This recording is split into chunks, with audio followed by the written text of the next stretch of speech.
이 메디슨까지 이 부상 병동에 합류를 하게 되었습니다. 그래서 본인들이 생각했던 것보다 훨씬 심했다. 메디슨의 이 발목 부상 자체가 생각보다 심했기 때문에 메디슨도 1월달은 돼야, 새해는 돼야 돌아올 수 있다라는 컨퍼메이션이 나왔습니다. 3주 동안 반성할 때까지 계속 이렇게 선수 훈련하고 있으면은 이렇게 싱글벙글 웃고 있으니까 계속 이렇게 조깅하면서 감독님 잘못했습니다, 흥민이 형 잘못했습니다, 여러분들 저 때문에 토트넘이 위기가 왔습니다, 잘못했습니다 하면서 계속 이렇게 운동장 돌게끔 만드는 게 중요하지 않을까. 핫도그님, 주력 빠진 상황에서 울버햄튼 이기면 토트넘이 4위 이상 희망 가져도 될까요? 아니요. 주전 빠진 거 안 빠진 걸 떠나서 비슷한 경기력이 나온다면은 저는 내일이 어떻게 보면 진짜 테스트가 될 것 같아요. 내일이랑 아스톤 빌라 전에서 만약에 이기고 지고를 떠나서 비슷한 경기력을 보여준다. 그러니까 지금까지 토트넘이 보여줬던 축구를 하면서 비슷한 경기력을 보여주고 이기진 못하더라도 예를 들어 무승부를 가져온다던가 이렇게 한다면 저는 4위 무조건 될 거라고 봐요. 전 진짜 그러면 4위 할 수 있다 봐요. 이게 경기력이 중요한 거예요. 여러분들, 저희가 이번 시즌 이 축구팀에 대해서 이야기할 때, 우리가 토트넘에 대해서 이야기할 때 가장 중요하게 여겼던 거는 이기고 있다 지고 있다 이게 아니었어요. 우리가 바라본 거는 이 팀의 경기력이 어마어마하구나. 토트넘이 진짜 이 경기력 때문에 우리가 스쿼드를 바라봤을 때는 이 스쿼드가 참 얇다, 이 스쿼드가 진짜 별로다라고 하지만 어떻게 보면 토트넘이 4위 안에 못 들 것 같다라고 이야기하는 문도그도 경기를 볼 때만큼은 왠지 토트넘 우승할 수 있을 것 같다, 부상자가 없으면, 이런 이야기를 해왔잖아요. 그렇기 때문에 만약에 이 주전 센터백들이 빠진 이 상황에서 토트넘이 비슷한 경기력을 가져간다, 이렇게 바라볼 수 있다면 저는 4등이 가능하다라고 이야기를 하고 싶습니다. 우선 여러분들, 반더벤이 오랫동안 아웃이 됐습니다. 이 포스테클로 감독님께서 인터뷰를 진행을 하셨고, 반더벤이 복귀하려면 새해는 돼야 될 것 같다라는 이야기가 나왔어요. 그 뜻은 뭘 의미하냐면 반더벤이 결국에는 1월달에 복귀를 한다고 한들 햄스트링이 완벽하게 보완이 되고 본인의 베스트 컨디션으로 돌아가려면 우리가 2월 정도는 바라봐야 된다, 이렇게 보는 게 맞을 것 같고요. 그리고 악마크루죠, 우독이 퇴장을 당했고, 그 다음에 우리의 로메로가 퇴장을 당했습니다. 그래서 이 두 친구는 현재 퇴장을 당했기 때문에 다음 경기를 나올 수가 없는 상황이고요. 여기에 또 부상병동이 요즘 많이 심하죠. 우리의 로모니 장풍 맞고 쓰러져가지고 현재 돌아오지 못하는 상황이고, 그 다음에 대세뇽이 지난 시즌에 경기 뛰다가 이제 어떻게 보면 이번 시즌 아예 모습을 보여주지 못하고 있는 걸 바라볼 수가 있고요. 우리의 또 페리시치 형도 십자인대가 나가면서 부상병동에 합류를 했고요. 그리고 이제 히샬리숑도 8개월 동안 골반 부상을 앓고 있었다, 시골 부상을 앓고 있었다라고 하면서 히샬리숑도 나가게 되었습니다. 근데 히샬리숑이 나간 거에 있어서는 제가 어제도 다시 언급을 했지만 저는 개인적으로 히샬리숑을 수술을 시키기로 결정을 미리 한 것 같아요. 왜 히샬리숑을 부상에 대해서 이제 치료를 하라라고 했냐면, 어차피 손흥민 선수가 1월달에 아시안컵 때문에 일정을 빠지게 될 텐데 그때까지 히샬리숑이 참고 뛰다가 만약에 히샬리숑이 부상이 오게 된다면 어떻게 보면 9번 공격수 없이 또다시 겨울을 보내야 되기 때문에 히샬리숑에게는 아마 미리 그냥 갔다 와라, 이렇게 이야기를 한 것 같아요. 차라리 네가 흥민이가 없을 때 잘 뛰었으면 좋겠다라는 이야기를 한 것 같고, 이 부상병동에 우리가 이번 시즌 보면서 어떻게 보면 이 친구가 참 잘한다라고 했던 여러분들, 이 메디슨까지 이 부상병동에 합류를 하게 되었습니다. 그래서 본인들이 생각했던 것보다 훨씬 심했다.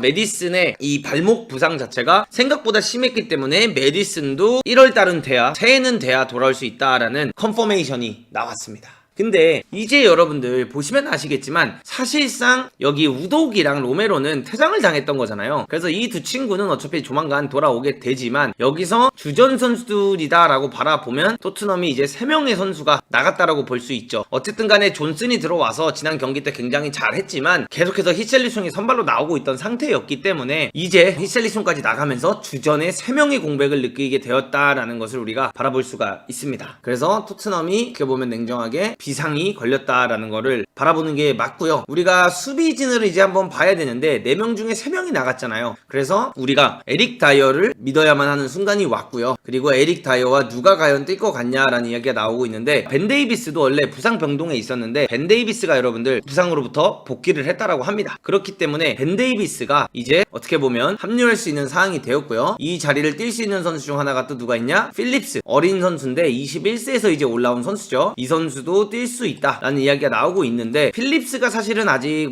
경험이 너무 없고요. 이렇게 경험 어린 수비수가 프리미어리그에 들어와서 바로 잘한다라는 거는 보기 어려울 것 같습니다. 황로얄이 있습니다. 그리고 마지막 주자가 우리가 모두 알고 있는 미스터 호장군. 그래서 웅장하죠. 지금 이 센터백 라인 보시면 아시겠지만 웅장합니다. 현재 이게 주전 수비수로 나올 수 있는 수비수들이다, 이렇게 바라볼 수 있습니다. 그래서 벤 데이비스가 만약에 부상에서 복귀를 했는데 경기 90분을 뛸 수 있는 정상적인 컨디션이다 라고 바라본다면 저는 에릭 다이어랑 벤 데이비스가 이렇게 듀오로 나오는 게 맞다라고 생각을 합니다. 데이비스가 왼쪽에 뛰고 다이어가 오른쪽에 뛰면서 두 명의 센터백으로 나오는 게 저는 정상적일 거다라고 생각을 하는데, 벤 데이비스가 만약에 90분을 소화할 수 있는 체력이 아니다 라고 하면 요 자리를 가지고 싸울 수 있는 두 선수는 황로얄과 현재 호이베르다 라고 우리가 바라보면 될 것 같습니다. 왜냐면 제가 그 훈련 영상을 봤어요. 토트넘 유튜브에 나온 훈련 영상들을 봤는데 그 영상에서도 보면은 황로얄을 왼쪽 센터백에 계속해서 연습을 시키고 있더라고요. 그래서 황로얄이 그 왼쪽 센터백에서 계속 태클도 하고 수비도 하고 이런 장면들이 많이 포착이 됐는데, 황로얄도 이제 왼쪽 센터백으로 계속 준비를 시키고 있는 것 같다라는 이야기를 하고 싶습니다. 그리고 나서 포스테코글루 감독님이 어떤 이야기를 하냐면 그런 이야기를 했어요. 그러면 이제 현재 부상자들도 많고 이런 상황들이 많은 상황에서 1월 이적 시장을 빠르게 보낼 거냐, 선수 보강을 생각하고 있냐라고 했지만 포스테코글루 감독님께서는 약간 그거를 정확하게 이야기하진 않으셨고 이런 식으로 얘기를 했어요. 우리가 어차피 팀을 꾸리는데 이 한 이적 시장만 바라보고 하는 게 아니다. 이번 이적 시장, 겨울 이적 시장, 그 다음에 다가오는 또 여름 이적 시장, 팀을 만드는 데는 시간이 걸리고 이거를 단 한순간에 만들 수 없다라는 정말 팩트 체크를 해주셨죠. 그렇기 때문에 겨울 이적 시장에서 엄청난 큰 영입이 있을 거다라고 저는 바라보진 않고요. 이 현재 선수들로 어떻게든 버텨내야 된다, 이거를 말씀드리고 싶습니다. 그렇다면 1대 메디슨까지 아웃이 된 이 상황에서 토트넘이 들고 나올 수 있을 만한 선발 라인업 제가 한번 보여드리도록 하겠습니다. 선발 라인업 얘기하기 전에 한 가지 웃긴 거 얘기하고 싶은데요. 이 로메로가 진짜 대단한 것 중 하나가 뭐냐면, 이 친구를 우리가 바라보면 이번 시즌 그래도 10경기 동안은 참 잘했다, 우리 로메로가 달라졌다, 이렇게 이야기를 했잖아요. 그러면서 로메로가 어쨌든 간에 이번 시즌 10경기만 바라봤을 때는 어떻게 보면 프리미어리그 최고의 중앙 수비수 중 한 명이었어요. 근데 로메로가 어쨌든 간에 태클을 바보같이 하고 콜리를 바보같이 걷어차고 이번 경기에서 정말 안 좋은 모습들을 보여주면서 퇴장을 당했잖아요. 근데 그러니까 이 친구는 누군가를 담궈야지만 자기가 축구를 하고 있다라는 생각을 하고 있는 것 같아요. 본인이 누군가를 담궈야 되고 누군가를 세게 차야 되고 누군가를 이렇게 까면서 희열을 느끼는 유형의 선수들이 꽤나 많거든요. 근데 로메로는 진짜 그런 유형의 선수인 것 같아요. 왜냐면 훈련을 하고 있는데 에릭 다이어가 공을 잡고 있는데 로메로가 가서 에릭 다이어한테 말도 안 되는 태클을 하는 거야. 훈련 장면에서도 그 말도 안 되는 태클을 해버리면서 만약에 로메로가 거기에 걸렸더라면 여러분들 로메로까지 부상병동에 들어갈 뻔했습니다. 그렇기 때문에 이제 이 로메로는 그냥 그런 유형의 선수다, 혹시 이게 어디 가진 않는다, 이런 걸 바라볼 수 있고, 옛날에만 바라봐도 라멜라가 이제 이런 이야기를 했었어요. 라멜라가 로메로랑 훈련할 때는 아대를 무조건 차야 된다, 로메로 쪽 갈 때는 아대 없으면 로메로 쪽 가면 안 된다, 이런 이야기도 예전에 라멜라가 한 적이 있었죠. 그래가지고 이거를 보면서 어쨌든 간에 로메로가 10경기는 잘 참았지만 이게 사람이라는 게 여러분들 본인의 본능이 쉽게 안 나오기가 어려운 거잖아요. 근데 어쨌든 10경기 동안 로메로가 그 본능을 잘 참았고 10경기 동안 로메로가 잘했고 이번 첼시 경기 때 한번 이게 나온 거니까 어떻게 보면 이 3경기를 쉬면서 다시 포스테코글루 감독님과 정신교양을 받고 정신훈련을 해가지고 또 10경기를 잘 뛰게 된다면 10경기 잘 뛰고 퇴장이라고 치면 4경기 못 나오고 다시 10경기 잘 뛰고 또 4경기 못 나오면 토트넘이 나쁘지 않을 수 있어요. 그런 부분을 바라본다면 또 그렇게 나쁘게 볼 필요가 없다, 이렇게 말씀드리고 싶어요. 사람을 고쳐쓰기가 힘들잖아요. 그렇기 때문에 10경기 그냥 잘 뛰게 하자. 그리고 11번째 경기 때 퇴장 당하고 3경기 쉬어라. 그리고 다시 10경기 잘 뛰어라. 이렇게 하는 것도 나쁘진 않아요. 여러분들 10경기를 잘 뛴다는 게 쉬운 게 아니거든요. 10경기를 컨시스턴트하게 뛴다는 게 정말 어려운 건데 그렇게 하는 거 나쁘지 않기 때문에 로메로는 여기 이제 구석으로 가서 나머지 3주 동안 계속 트랙 뛰어야 돼요.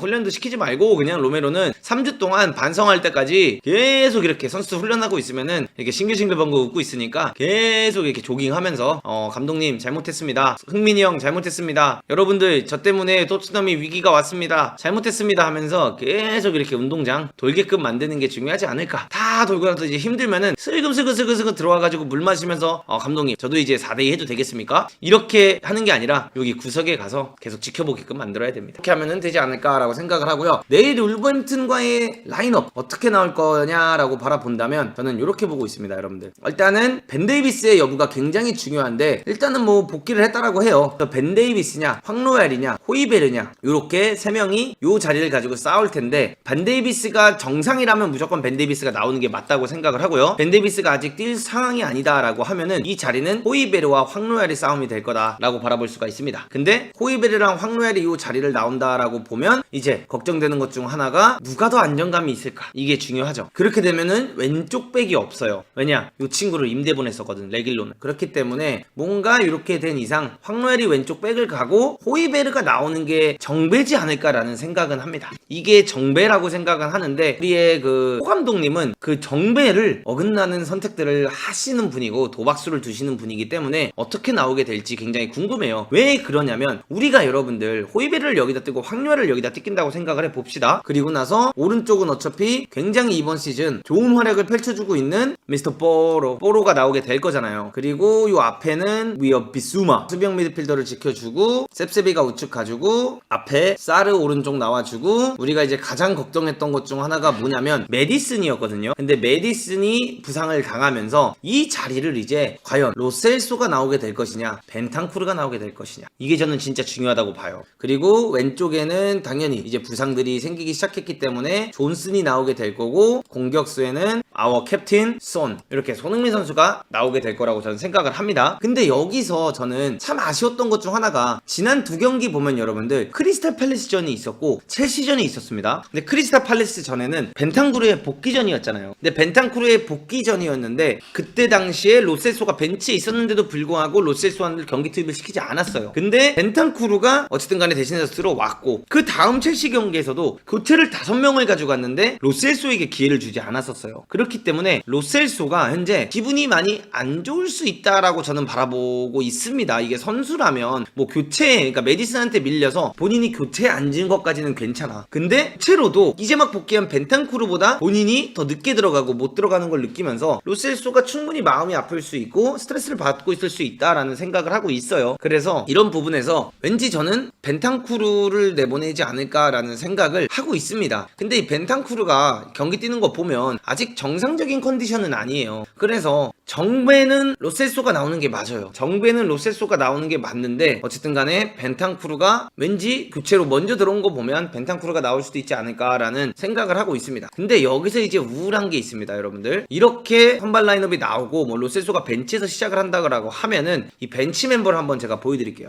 로셀소, 힐, 스킵, 포스터, 벤 데이비스, 필립스, 벨리즈. 프리미어리그 중위권도 못하는 벤치예요. 이거. 이 벤치 바라보면 이 경기가 만약에 잘 안 풀리고 있어. 이 경기가 잘 안 풀리고 있으면서 와 이거 어떻게든 이기고 싶고 변화를 가져가고 싶은데 여기 딱 바라보면 야 깝깝한 벤치입니다. 이거 진짜 깝깝한 벤치고 이래서 항상 제가 이야기했던 게 스쿼드 뎁스가 축구에서 얼마나 중요한지 38경기 리그를 뛰는 이 리그가 스쿼드 뎁스가 얼마나 소중하고 중요한지를 제가 항상 이야기했던 부분인데 이게 이제 정말 현실로 다가왔다라는 것을 우리가 느낄 수가 있지 않나라는 생각을 하고요. 이제 전술적인 부분에서 이제 제가 몇 가지를 보여드리자고 한다면 이런 거를 바라볼 수 있을 것 같아요. 여러분들 전술적인 부분 한번 보여드릴게요.